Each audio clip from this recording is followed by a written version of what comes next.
Sexual violence. Some say it's become a global epidemic. The United Nations says there are 150 million girls worldwide who've experienced some form of sexual assault. Lisa Stark reports. But I feel like it's important for me to claim it because so many people are afraid to say that they're a rape survivor. Salamisha Tillett's journey from victim to survivor has not been an easy one, but she feels speaking out has helped her heal. She says she was sexually assaulted twice, first by her boyfriend during her freshman year at the University of Pennsylvania. I said no repeatedly, but I still felt like I couldn't come forward and tell people that I was sexually assaulted because I knew him. I just kind of covered it up and tried to move on.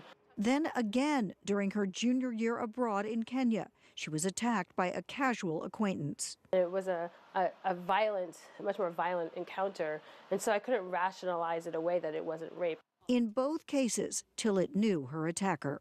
There's still sort of this persistent myth that, as a young woman, you go out on your own and someone will attack you on the street, when unfortunately you're much more likely to be attacked by somebody you know.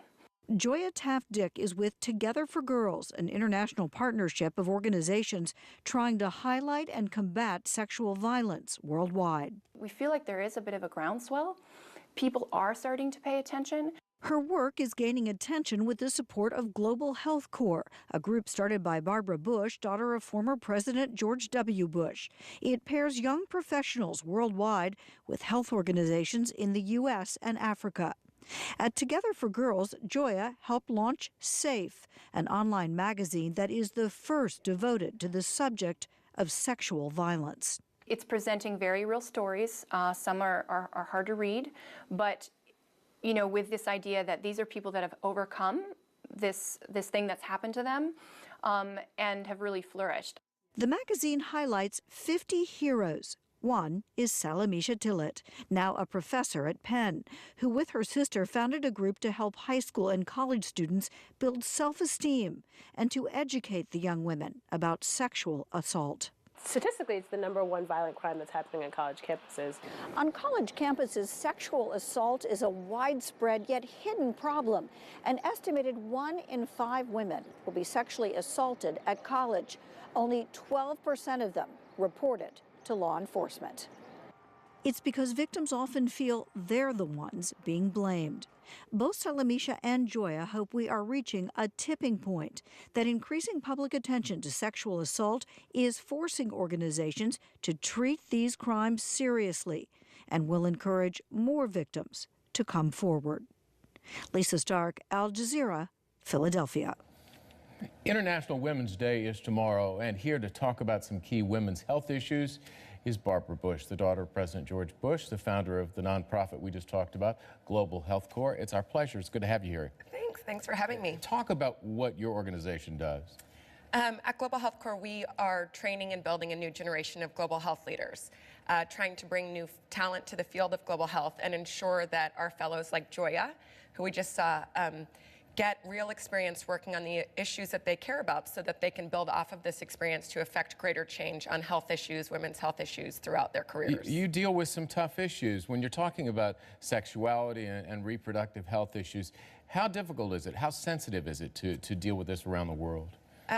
Obviously, women's health issues and sexual health issues are quite sensitive, but that's why we also think it's important that there is a new generation of health advocates that can really move the needle on issues. We know that by investing in women and investing in their health, not only are they healthier, but their entire families and communities are. And so we find that working on these issues is a game changer and can have a mobilizing effect. In some way, HIV/AIDS is one of the issues that got you involved in this. And I mean, you told me this the last time. How would you characterize the progress that's been made in the treatment? I think that we've made unbelievable progress in HIV.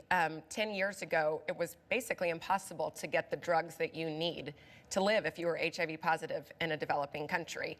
Now that's not the case at all. You can have access to antiretrovirals almost regardless of where you live. And on top of that, it's 98% possible for a mother that's HIV positive to give birth to an HIV negative baby. And I think that's something that would be unheard of years ago, and it means that we can have an HIV-free generation while I'm alive in our lifetimes, I hope. A lot of the work that the fellows do is in health education, right? So talk about that. It's not just in Africa, but in the United States as well. Yes, absolutely. So we have Global Health Corps fellows working in Newark, New York, Boston, and DC, as well as in East and Southern Africa. And what we found is that the majority of the issues that they're working on don't require medical treatment. It's understanding health systems. It's understanding the knowledge that you need to make healthy decisions and live a healthy life. That can be seen in HIV in terms of prevention, but also if a mother is going to have a baby and she's HIV positive, she needs education around how to give birth to an HIV negative baby. And so that's not necessarily about drugs. It's about having the right information at the right time to make a healthy decision. You know, I was surprised at the number of applicants that you have for these jobs. I mean, it's a huge number, and it's clear that just like you wanted to give back, you wanted to address global health issues. There are other young people trying to do that.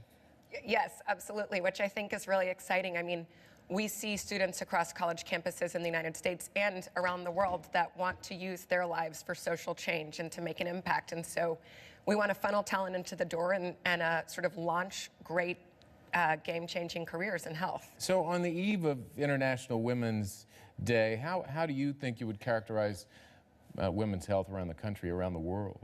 I think we've made tremendous progress in women's health issues. Over the past 10 years, women have started living equally as long or longer than men, which wasn't the case. And I think we're now seeing women living healthier lives, having less babies, choosing healthier options for their children, which can change communities. That being said, we still have a long way to go. Almost a little bit less than 500,000 women die every year in childbirth, which is completely preventable and treatable with trained birth attendants. And I think what's exciting is that we have a long way to go, but we also have the tools and the medicine to get there. We have great solutions to saving more women's lives. Now it's about getting to the last mile and doing that. Where do you go next with this? Do you just get bigger, or you just continue down that path? I think we want to continue to get bigger. It saddens us that we only accept 2% of the people that apply to our program, just because we know that we want more talent in this field. We want to leverage people's careers to truly change global health issues.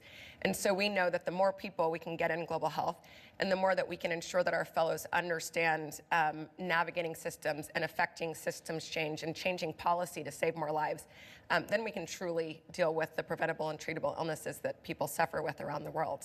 It's great work. Congratulations. Thank you. Good to have you on the program again. Thank you. I appreciate it.